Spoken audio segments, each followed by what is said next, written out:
Okay, so right up front, I'm going to tell you I am a big fan of Mary Poppins. I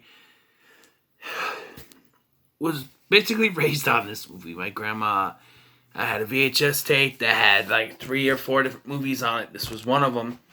And I would watch it all the time. I'm surprised that videotape still held up. Of course, I stopped watching it after a few years, but when I was in high school, about 15 years old, they came out with a DVD, which I bought. I think it could have been earlier than that, but I remember buying it and watching it, and it hit differently to me. Like, it wasn't, there was something I couldn't figure out.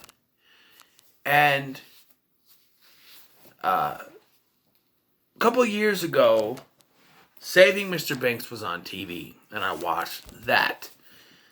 And, you could say it's propaganda, you could say it's fictional, but there might have been some, there had to have been some truth to some of the stuff in there.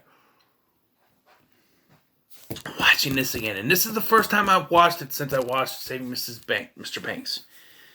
And yeah, I do get where they're coming from. Like, this, on the outside, from a perspective, it's about this woman who comes to help these children, takes them on magical trips where they go into chalk paintings and dancing on the roof and all the fun stuff. Tea parties on the ceiling, stuff like that. But at its core, it's not so much about the whimsicality of the films or the magic stuff that she does or even the kids. It's about Mr. Banks himself. It's about the fact that he's become too uptight to see what's in front of him. He's kind of lost his way, so to speak. He's completely only cares about his job. His children are there, but they're just there to him. He takes them for granted. His wife, too. His wife is a suffragette. His wife is a feminist. And she has to hide that from him because he's so uptight he will freak out. So, yeah.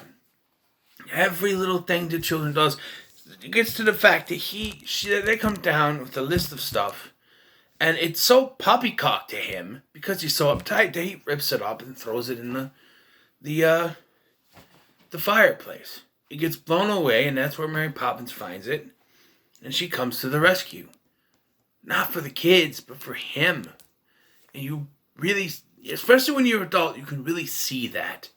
And whether they made that up for Saving Mr. Banks or not, it works. It really works. He's uptight, and there's the part where, Mary Poppins, she has him bring the kids to the bank, and it causes problems. But that's where the fixing starts. Like, she comes through, she entertains the children, but it's really when she pushes this on Mr. Banks to bring them to the bank, that's when it happens. It causes a ruckus, and everybody wants their money back. And everything, there's a run on the bank, as they say.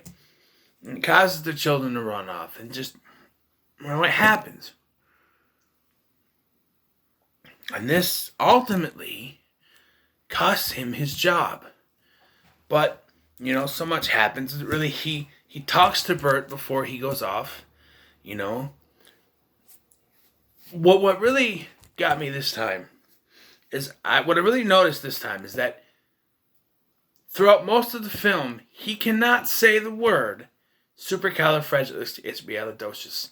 Every time he tries, he cannot say, especially when he's talking to Bert. He's like he cannot say it. That is not until he comes to the realization. He gets the phone call from the bank, and he's forced to walk there. And there he goes, at night, with just the music, no dialogue, not even anyone else on the streets.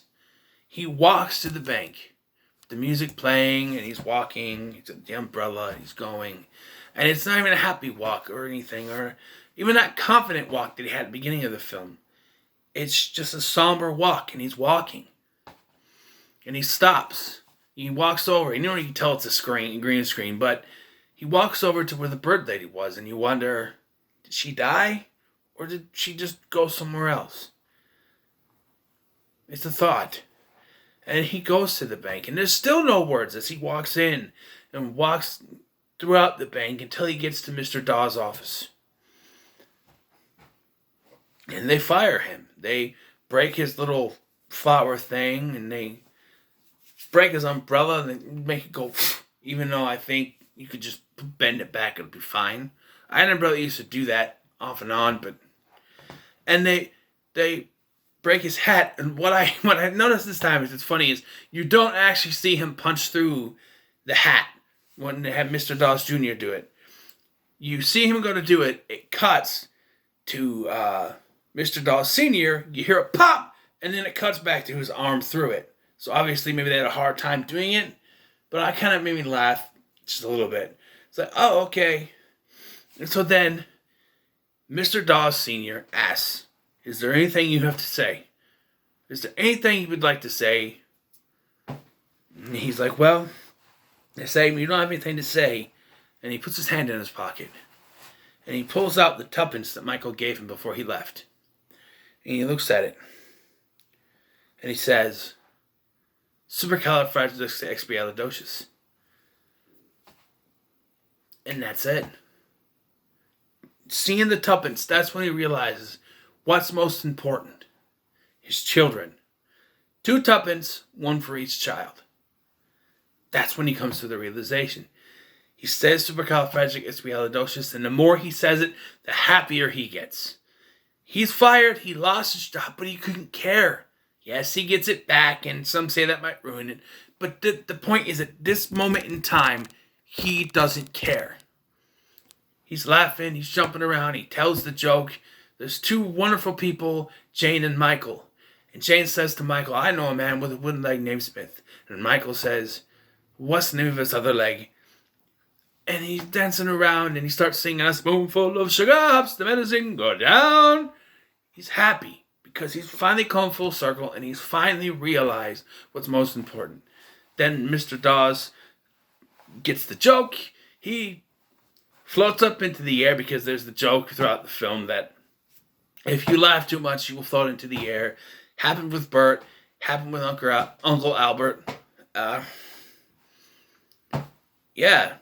And then he comes home and he mended the kite that broke earlier in the park. And they sing Let's Go Fly a Kite. And it's fantastic. Then they find out, Mr. Dawes Sr. passed away of laughter. But he becomes new partner in the bank. And yes, some might say this takes away from the point of the movie, but I think it was put in there more so, he gets a job, so then he's going to be fine. Because it wasn't the point of losing his job or keeping his job.